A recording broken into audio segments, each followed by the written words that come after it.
Folks, the lore for today's project runs deep, and my only regret throughout the whole thing? Man, I really wish I was better at math.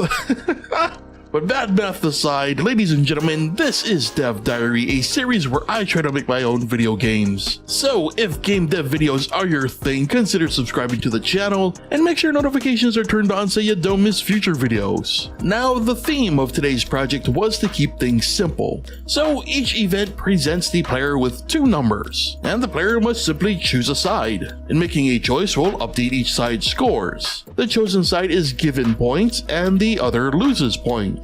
The event then resets and the loop continues. The points are generated based on a random number. Each side's potential points are then modified based on a random percent, which is that little number displayed above the main numbers. Accompanying these numbers is an avatar, which is also randomly generated. And personally, I really feel like these bizarre looking folk really help personalize things a bit. Especially because, the main focus is just, well, the numbers. Each avatar is given a random skin color, hairstyle, clothes, and optional accessories. A majority of the characters generated may seem like they've got zero fashion sense, but even the ugliest of the ugly still help to make the gameplay feel a lot more personal. Like this personal reminder that if you enjoy my content, supporting me on Patreon is the best way to help me keep making it. And doing so can also get you access to exclusive content and downloads, and even early access to the weekly Dev Diary videos before they're released on YouTube. Now, the objective of the game is to distribute the points in a way that satisfies both sides. This is done by reaching each side's respective goals. The player has 10 events to make this happen,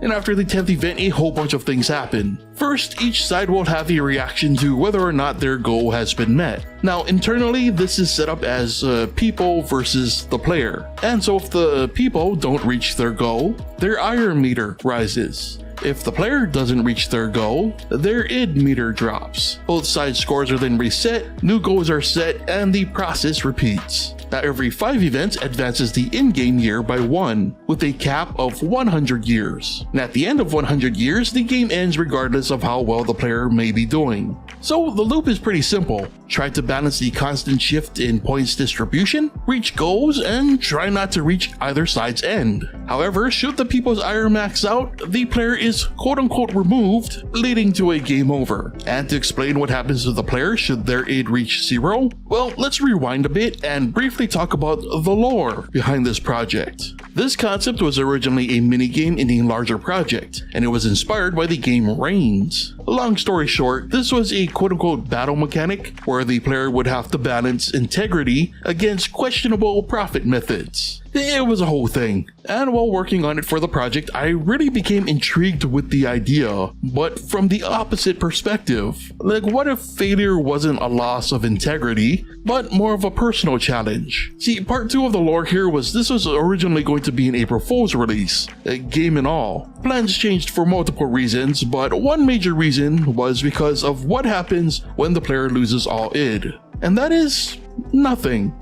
Nothing happens, which is deliberate. See, in this project, there are only 2 game over outcomes. Either the player eventually raises the ire of the people, or they reach year 100, and they die. That's it. No ceremonious end, just a blank screen and some text. And here's the thing, the game is purposely stacked against the player. For example, the people's goal will never increase until the player meets their goal first. And when the people's goal is updated, it's always meant to be lower than the last goal that the player achieved. However, no matter how well or bad the player performs, their goal will always rise. And as time goes on, the numbers just grow. Like, everything gets way more chaotic, to the point where no matter how well the player does and how lucky they may get, there is always just 2 options, failure or death. And at some point, death starts to look really good. And by the way, I swear, I'm okay. I wanted to release the game without revealing what happens when the player loses all id, and to let people interpret what it meant on their own. But honestly,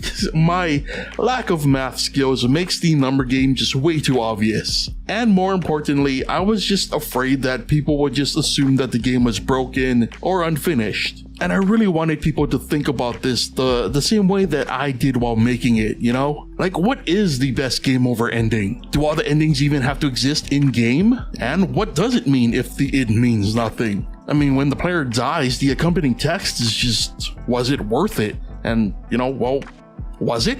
I guess the questions can be extended to you folk. What do you think it means? Is there even any meaning, or am I just like that lost in the sauce, you know?